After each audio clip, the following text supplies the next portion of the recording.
In this video, I'm going to show you how I do my initial due diligence on a piece of land. My name is Scott Laughlin. I'm a software and real estate developer. Here in Oregon City, there is a listing for this third of an acre lot for $124,000. We see there's a $25,000 price cut. It's been on the market for 60 days. 300 people have seen it and 21 people have saved it. There are 4 things that I'm looking at for a piece of land that right off the bat will tell me whether this is going to be a good deal or not.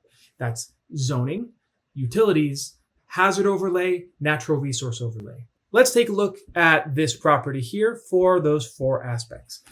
The listing says that it's R3.5, which means in Oregon City you can have a lot with a minimum size of 3,500 square feet. That's great. I would like to verify that. We can go, if you Google Oregon City zoning map, every city, every county, every town is going to have a zoning map. The zoning map is either going to be in a PDF or in their GIS. Oregon City has both. I'm going to open up their GIS. 300 Lynn Avenue, it just happens to be right here. We can do a basic property report, look at the tax map, the subdivision plat map. So we have confirmed the zoning of R3.5. If we go into the basic property report, that's going to just take a couple seconds to generate. They're going to go and gather all the information they have on this piece of property. Not every city is going to have this. Some do, some don't. Oregon City is fantastic. They make available a lot of information that otherwise would be hidden behind an employee login. Opening this up, this tells us it is in the city. It is in the urban growth boundary. Going down, a third of an acre. Here's the tax lot, the zoning.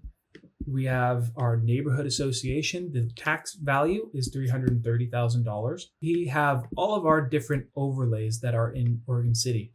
Being in a geologic hazard is a big deal. Being in a natural resource overlay is a bigger deal. And it's in an opportunity zone, which doesn't matter. These 2 have precedence over opportunity zone. Those are 3 of the 4 variables that I'm looking at. Remember, that's zoning, natural resource overlays, hazard overlays. The hazard overlay is this geologic hazard. Being close to a geologic hazard means, are we close to somewhere where there may be a landslide, or has there been a landslide in the past? And it tells us, yes, there has been a landslide, or it's in an area that is prone to landslides. Not great, because that reduces what we are able to do with that property. Oregon City has provisions in their zoning documents that say if you are in a geologic hazard overlay, your total density is diminished from whatever the base zone layer is, in this case R3.5, down to 1 unit per acre. So what would have been 3 or 4 lots is now reduced to the sole lot, to only 1 lot. Being in a natural resource overlay has added restrictions. Oregon City has pretty stringent development regulations inside the natural resource overlay. Essentially, it means you're not allowed to develop anything. They don't want you to touch the ground. They don't want you to look at it. You're not even allowed to put in a garden because of contamination, because of disturbing the soil. So building anything on this piece of property is a no-go. That by itself means this property I'm passing on. I don't know if there is even a dollar amount that I would pay for this. I don't even think that there is a dollar amount low enough that I would pay for this property, because I can't develop it. I can't utilize it. I can't make money off of it as an investor. Now, what may be possible is if I'm the neighbor on the left or right and I want a little bit more land, then that would be valuable to me as the neighbor. And that's probably the best bet for this current seller. The current seller should reach out to the neighbor, say, I will sell it to you for a much reduced price for the tax assessed value. I, as a developer, would never be able to develop this piece of property because of the strict regulations and restrictions on this piece of property. Now, the last piece that I always look at any land deal is utilities. Obviously, I'm passing on this deal. I'm not even making an offer. There's no way for me to even make money on this. I would go and back in the Oregon City GIS, they have a utilities layer. We have water, sewer, and stormwater. Now it looks fantastic. We have, well, that's great. We have sewer and water mains. The stormwater has an offshoot over here. The city would probably require us to tie in if we were able to do any development, but since we aren't, that's great. If we were able to develop this piece of property and it didn't have any utilities, that would mean we would need to bring in utilities from the closest line. And that can be extremely costly. depending on how far away it is. If it's a couple hundred feet down the road, down near the main road where you have to tie in utilities, then that's going to be that's going to be $1 million just to redo the road, reattach everything, get utilities stubbed up to the property. On larger properties, on larger pieces of land, that pencils out. So for 300 Lynn Avenue in Oregon City, I would say I wouldn't buy it. I don't know how I would make money off of it as an investor, as a developer. It's impossible to develop.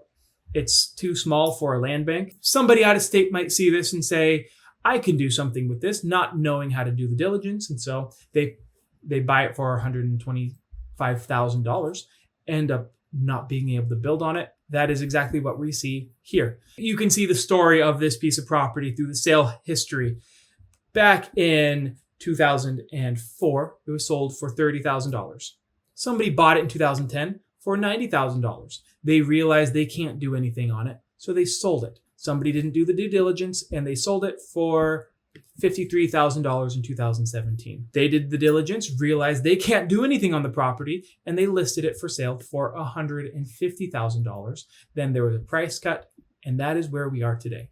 It is too many people seeing this piece of land, not doing the due diligence on it, then trying to pass the hot potato on to the next person. That is why it is so important, if you're going to buy land, that you do the due diligence that you need to do. This property has been passed around for the last 20 years like a bag of spoiled potatoes, and somebody is trying to pass it off to the next person. Everybody gets burned along the way. Save yourself the heartache of buying bad land. There's a lot of bad land out there. And if you look for those 4 main pieces when doing diligence, you can knock out 90% of all bad deals. Zoning, what are you allowed to build on it? Hazard overlay, are there any problems with the property? A natural resource overlay, and utilities. One more note on the natural resource overlay. That can include wetlands and floodplains, as well as a city designated natural overlay. Keep that in mind when you're looking at any piece of land, and you will save yourself a lot of problems. Let me know in the comments how you would use this piece of land, knowing how the city is restricting its development status. Thank you, and I will see you in the next one. Take care, and ciao.